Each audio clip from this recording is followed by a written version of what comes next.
이제 이 대회의 결론 연설을 들을 시간이 되었습니다. 오늘 우리는 어떻게 해야 여호와를 기쁘게 해드릴 수 있는지 알아보았습니다. 그렇게 하는 것이 우리 자신이 기쁨을 누리는 데 중요한 이유는 무엇입니까?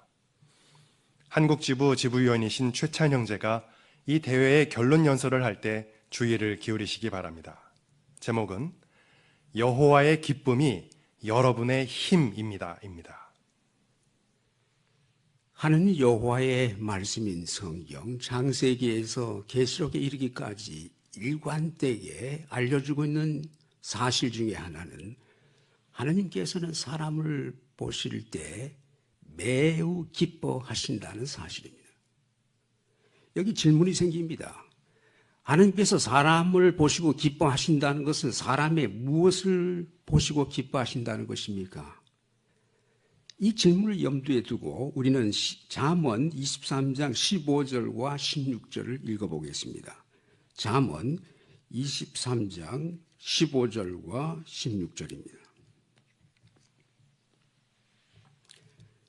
내 아들아, 내 마음이 지혜로워지면 내 마음도 기뻐할 것이다.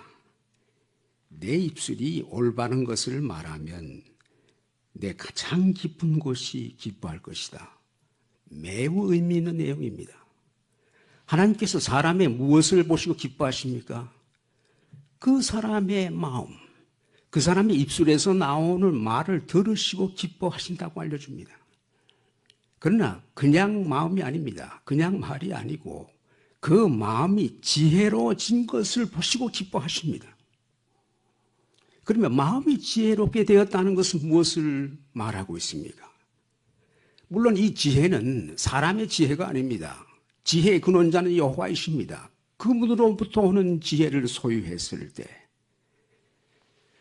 우리의 이 비유적인 심장 마음에는 그 사람의 추리, 깊은 생각이 이루어지는 곳입니다. 이 마음에는 동기가 틀 잡히는 곳입니다. 이 마음에서 욕망, 감정, 애정이 형성이 됩니다. 이토록 중요한 이런 특성들이 하나님의 말씀인 성경에 의해서 영향을 받아, 훈련을 받아, 틀 잡힐 때, 형성될 때 그것을 하나님은 보시고 너무도 기뻐하신다는 것입니다. 이러한 중요한 사실을 염두에 두고 우리는 우리에 대해서 생각해 볼 필요가 있습니다. 우리는 우리 회중, 우리가 속해 있는 순회국, 아니 전 세계의 여호와의 증인 모두가 확신하고 있는 것이 있습니다. 우리 무엇을 확신합니까? 하늘에 계신 여호와께서 우리를 보시고 매우 기뻐하신다고 우리는 확신합니다. 이유는 무엇입니까? 성경, 이 성경의 내용은 여호와의 말씀이며 이 성경의 저자는 여호와이심을 절대 확신합니다. 따라서 이 성경을 우리는 읽습니다. 성경 내용의 이해를 명확히 하고 있습니다. 그리고 우리는 명확히 이해된 것을 마음에 받아들이고 이 마음과 일치한 말을 하고 일치한 행동을 하는데 최선을 다하고 있습니다. 이러한 모습을 여호와께서 보시고 매우 기뻐하실 것으로 우리는 확신합니다. 하나님의 본성이 무엇입니까? 하나님의 본성은 사랑이십니다. 엄밀히 말하면 비이기적인 사랑이십니다. 하나님은 가장 높은 데 계시지만 사람을 사랑하시기 때문에 구부리시고 낮추시는 겸손함을 보이십니다. 사람을 대하시는데 공평하십니다. 이 아름다운 특성을 하나님은 사람들이 본받기를 원하시고 계시는데 오늘날 전 세계 우리 여호와의 증인들은 본받기 위해 최선을 다합니다. 그런 모습을 하나님은 보시고 매우 기뻐하십니다. 유명한 세속 역사가 아놀드 토인비가 한 말의 한 대목이 우리 신권 출판물에 반복적으로 실린 바 있습니다. 그는 이렇게 말합니다. 그는 말하기를 사람의 참된 목적이란 하나님께 영광을 돌리고 영원토록 그분을 기쁘시게 하는 것이다. 명확한 얘기입니다. 인생을 살면서 우리를 만드신 하나님을 기쁘시게 하는 일보다 더 중요한 일은 없습니다.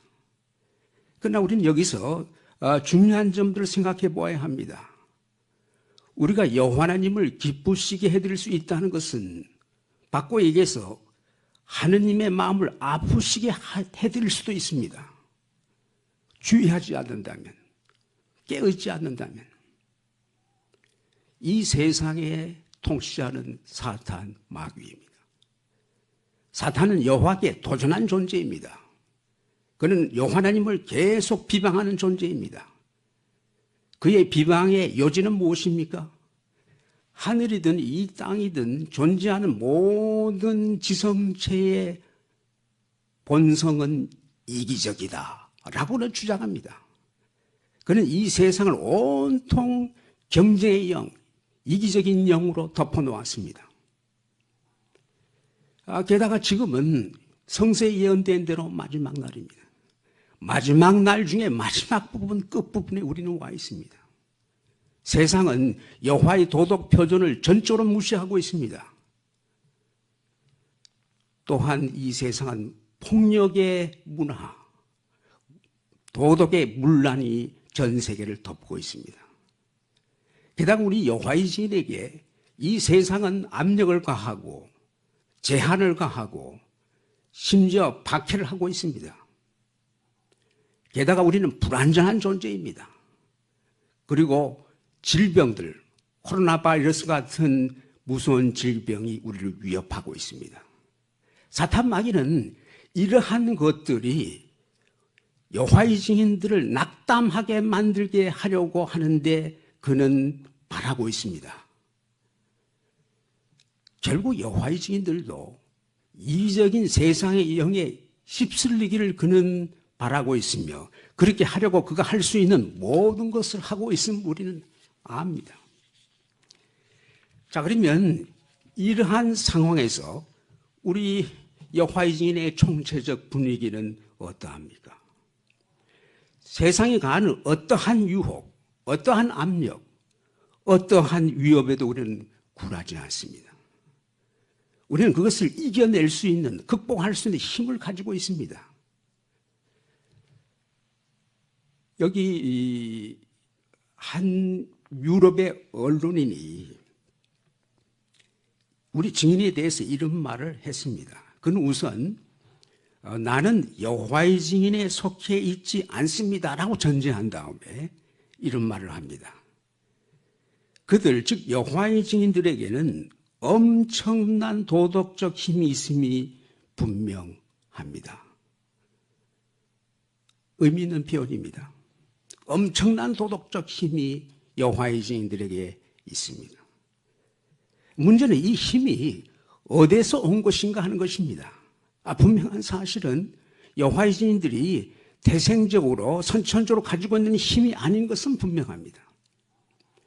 이 힘이 어디에서 왔는지를 알기 위해서 우리는 2500년 전에 있었던 이스라엘 백성들의 상황, 그 상태를 알아보는 것은 이 힘이 어디서 왔는지, 어떻게 형성되었는지를 아는 데 큰 도움이 됩니다.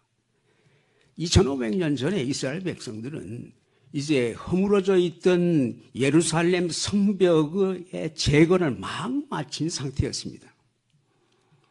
백성들의 책임자였던 이를테면 총독 느헤미야, 또 제사장이며 필사자인 에스라 혹은 레위 사람들은 백성들에게 영적 교훈을 베풀었습니다.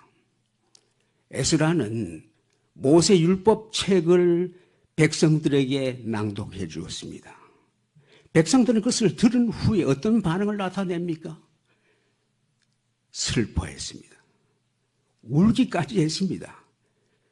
그들이 그런 반응을 나타낸 이유는 무엇입니까? 그들은 그들의 조상들이 얼마나 악한 행위를 했는지, 얼마나 잘못된 태도를 취했는지를 들으면서 그들은 슬퍼하고 죄책감으로 눈물을 흘렸습니다. 그들은 여호와께 자신들이 떳떳지 못한 상태에 있는 것에 대해서 하나님을 마음을 아프시게 한 데 대해서 그들은 눈물을 흘렸습니다. 자, 그런데 그들은 그 슬픔에서 이내 벗어났습니다. 그들이 왜 슬픔에서 벗어났습니까? 무엇이 그들의 울음을 그치게 만들었습니까? 여러분은 이번 2020년 지역대회 드라마에서 큰 유익을 받으셨는데 이 드라마의 주제는 느헤미야, 여호와의 기쁨이 여러분의 산성입니다. 이 내용을 우리가 들으면서 큰 격려를 받았습니다. 이제 우리가 그 이유를 알기 위해서 그들의 슬픔과 울음이 그쳐진 이유가 무엇인지를 알기 위해서 그 대목을 한번 들어보도록 하십시다. 들려주시죠. 울지 마십시오. 이제부턴 하느님의 마음을 아프게 하지 말고 그분께 순종하십시오. 이제 가서 축제를 즐깁시다. 맛있는 음식을 먹고 가난한 사람에게 음식을 나눠주십시오. 슬퍼하지 마십시오. 여호와의 기쁨이 여러분의 산성입니다.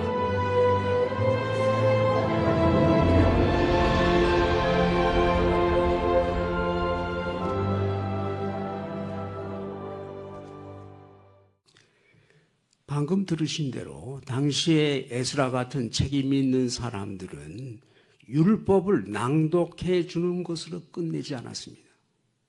그들은 그 의미를 명확히 백성들에게 설명해 주었습니다. 그리고 그들은 과거에 저지른 죄에 초점을 맞춘 것이 아니라 현재 우리가 무엇을 해야 할지, 우리가 어떤 올바른 일을 해야 할지를 명확하게 일깨워 주었습니다. 이렇게 되자 이스라엘 백성들은 슬픔에서 벗어나고 울음을 그쳤습니다. 당시의 상황을 우리는 느헤미야 8장 12절에서 읽어보겠습니다. 느헤미야 8장 12절입니다. 느헤미야 8장 12절. 그러자 모든 백성이 가서 먹고 마시며 사람들에게 음식을 보내주고 크게 기뻐했으니 자기들이 들은 말씀을 이해하게 되었기 때문이다. 왜 그들이 울음을 그칩니까? 왜 슬픔에서 벗어납니까? 이해했기 때문입니다. 듣기만 한 것이 아니고 그들은 이해했습니다. 그들이 무엇을 이해했습니까?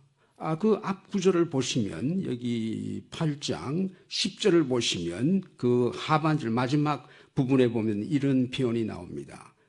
오늘은 주께 거룩한 날이니 슬퍼하지 마십시오. 여호와의 기쁨이 여러분의 산성입니다. 의미 있는 표현이 나옵니다. 여호와의 기쁨, 산성, 이것을 이해했습니다. 우리는 이스라엘 백성들이 하느님을 기쁘시게 해드리는 것이 얼마나 중요한지를 깊이 깨닫게 된 것입니다. 자신들이 올바른 태도를 취할 때 하나님은 기뻐하시고 하나님은 여러분의 산성입니다. 산성이 무엇입니까? 높은 곳에 있는 요새입니다. 어떤 적들도 다다를 수 없는 위치에 있는 요새입니다. 여호와의 절대적인 보호를 의미해 주고 있습니다. 누구도 해칠 수 없는 그런 분위기를 말하고 있습니다. 이것은 어떻게 우리가 얻어낼 수 있습니까? 우리가 어떻게 산성 속에 들어갑니까? 여호와를 기쁘게 해드릴 때 임을 당시에 책임 있는 사람들은 이 사실을 설명해주고 이해시켰습니다. 자, 그러면 우리가 이제 이러한 점들을 염두에 둘 때 오늘날 이 시대의 여호와의 증인이 어떤 유혹을 받아도 이겨내고 어떤 압력과 제한과 박해를 받아도 굴복하지 않는 이유가 어디에 있는지 우리는 분명합니다. 우리는 여호와를 기쁘시게 해드리고 있습니다. 여호와께서는 기뻐하십니다. 하느님은 우리를 산성에 두고 계심에 틀림없습니다. 이번 순회대회 프로그램은 이런 면에서 우리에게 확실한 이해, 믿음을 주는데 크게 기여했습니다. 우리는 이번 순회에 대해서 욥을 고려했습니다. 욥은 엄청난 시련을 겪었습니다. 그러나 욥이 자기의 생각 속에 빠져 있을 때 이 시련을 이길 힘이 없었습니다. 그러나 결국 욥이 자신의 생각과 여호와의 생각을 일치시켰을 때 그는 능히 그 엄청난 시련을 극복해 냈습니다. 여호와의 기쁨이 산성이라는 이 중요한 사실의 본을 보이는데 예수 그리스도는 최고의 본을 남기셨습니다. 예수께서는 이렇게 말씀하신 적이 있습니다. 나는 언제나 하느님에게 기쁨이 되는 일을 합니다. 예수 그리스도는 일관적으로 항상 깨어 계셨습니다. 그의 정신 태도는 늘 겸손한 태도를 취하셨습니다. 그의 마음은 여호와께 온전히 의존하고 있었습니다. 의지했습니다. 예수 그리스도는 이 땅에 오셔서 겸손이 무엇인지를 확실히 사람들에게 보이셨습니다. 예수께서는 이 땅에 오셔서 비기적인 사랑이 무엇인지를 역시 확실히 보이심으로 하나님이 어떠신 분이신지를 분명히 사람들에게 알리셨습니다. 하나님은 참으로 기뻐하셨습니다. 사탄은 모든 인격체는 이기적이라는 주장을 했는데 예수께서는 이 땅에 오셔서 사람의 비기적으로 사는 모습을 빈틈없이 보이심으로써 사탄이 거짓말장임을 분명히 입증하셨습니다.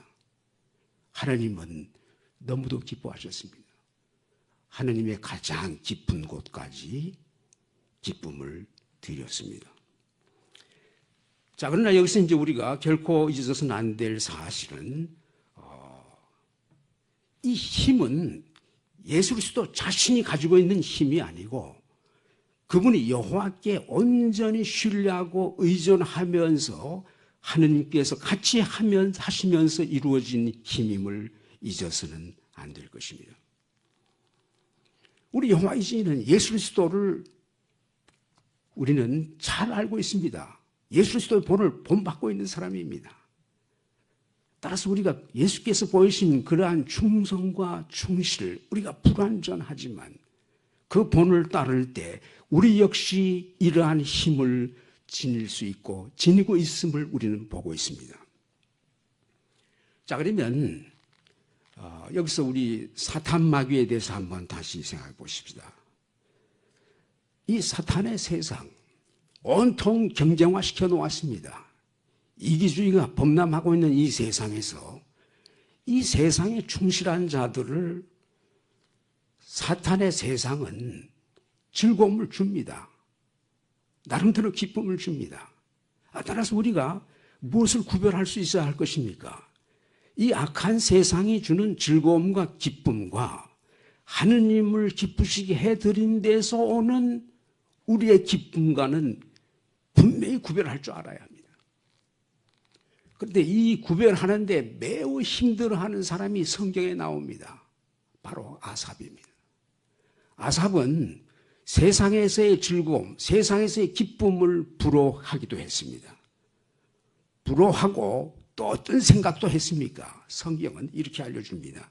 시편 73편 12절입니다. 시편 73편 12절과 13절을 읽어보겠습니다.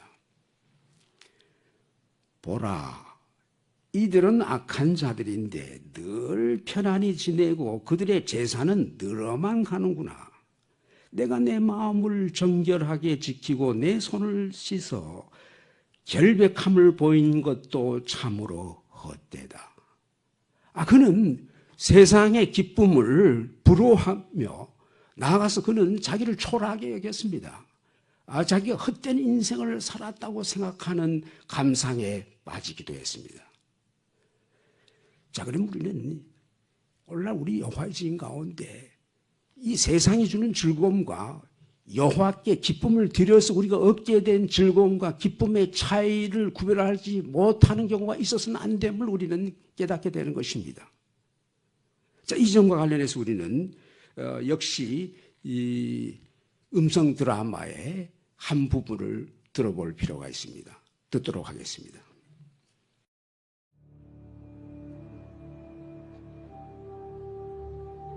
외국 여자를 아내로 맞지 않겠다고 너도 엄숙히 맹세했잖아. 그 여자들 때문에 우리가 다른 신들을 섬기게 되면 하느님의 분노가 타오를 것이라고 그분이 분명히 경고하신 거 몰라? 아니 네가 뭔데 이래라 저래라야. 다 자기 좋자고 사는 건데 나만 행복하면 됐지. 라함! 진정한 기쁨은 여호와만 주실 수 있어. 자기 마음대로 살면 그런 기쁨이 있을 것 같아?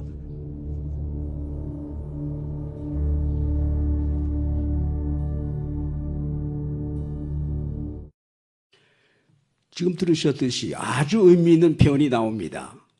진정한 기쁨은 여호와만 주실 수 있습니다. 이 세상은 그 기쁨을 줄 수 없습니다. 아삽은 결국 시편 13편 마지막 절 28절에서 여호와를 여세로 도피처로 삼아야 할 필요성으로 결론을 짓습니다. 그는 결국 구별해 냈습니다.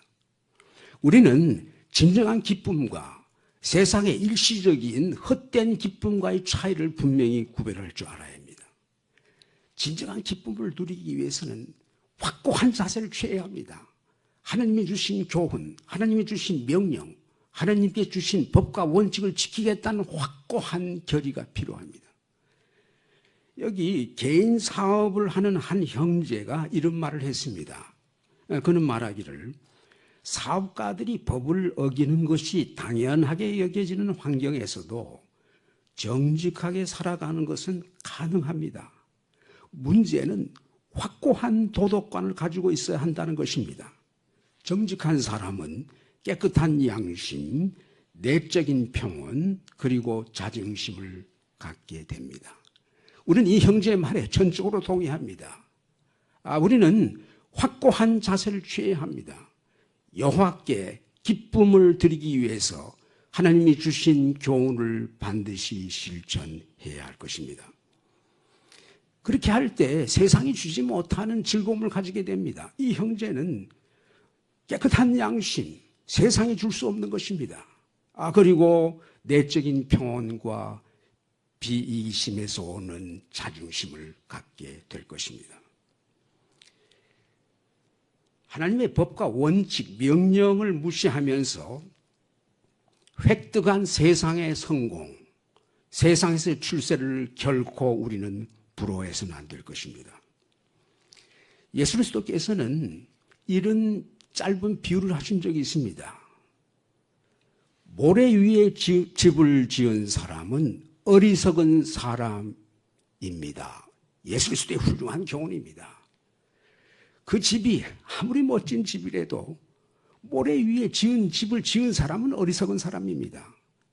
이 세상 분위기에서 하나님의 법을 무시하며 세상에서 성공하는 것은 결코 그것은 현명한 사람이 아님을 보이는 것입니다. 우리 한자 문화권에서 흔히 하는 사자성어 중에는 사상 누각이라는 말이 있습니다. 모래 사자, 상자, 윗상자니까 모래 위에 지어진 누각이라는 말입니다. 누각은 어떤 집입니까? 한옥같이 생긴 집입니다. 이런 집이 누각은 폭이 좁습니다. 그리고 높이는 상당히 높습니다. 2층, 3층 이런 것이 누각입니다. 다락이 있어가지고 이렇게 솟아있는 이런 누각은 사람들 눈에 보일 때 화려하게 보일지 모릅니다. 그러나 균형 잡기 힘듭니다. 맨 땅 위에 있어도 그것은 균형 잡기 힘든데 이게 모래 위에 놓여져 있는 누각, 그것은 불안과 초조와 고통을 수반합니다. 우리가 만일에 모래 위에 지어진 누각에 살고 있다면 얼마나 고통스럽겠습니까? 잊지 않도록 하십시다.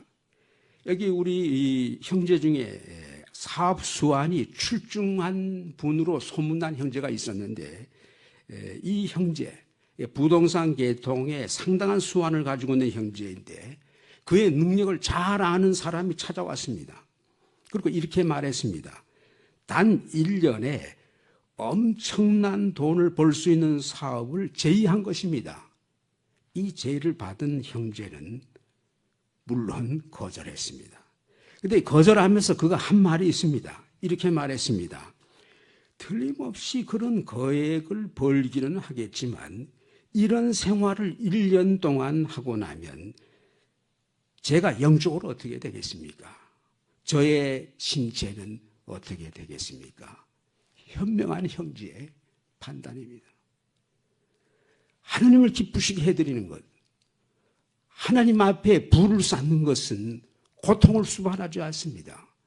세상에서의 출세, 여호와의 법을 무시하는 성공은 고통을 면할 길이 없습니다. 함께 잠언 10장 22절을 읽어보겠습니다. 잠언 10장 22절입니다.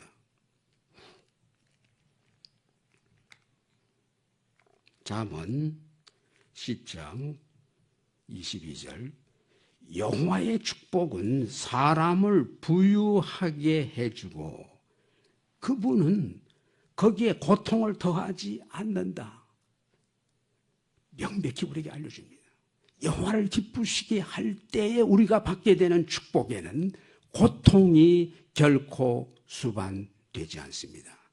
여기서 우리는 다시 한번 느헤미야 드라마에 나오는 한 중요한 대목을 또 들어보겠습니다. 무슨 일 있나요? 성전에 안 가겠대요. 안녕. 왜 가기 싫은데? 아니, 너 이리 안 와? 아이, 죄송합니다. 집사람이 우리 말을 몰랐어요. 여호와를 섬기지 않는 사람과 결혼하지 않기로 맹세하지 않았나요? 그게 언제적 얘긴데 지금 맹세했잖소. 했어요. 그런데도 여호와의 법을 어기다니 부끄럽지도 않소. 이거 나요. 이러니 자식들이 여호와를 섬길 리 없지. 여호와의 축복 없이 집안이 잘 될 수 있겠소? 당연히 그분 축복을 구했죠. 구했다는 사람이 그렇게 행동한단 말이오. 라함, 여호와의 뜻을 거스르는 사람이 어떻게 축복을 받겠소?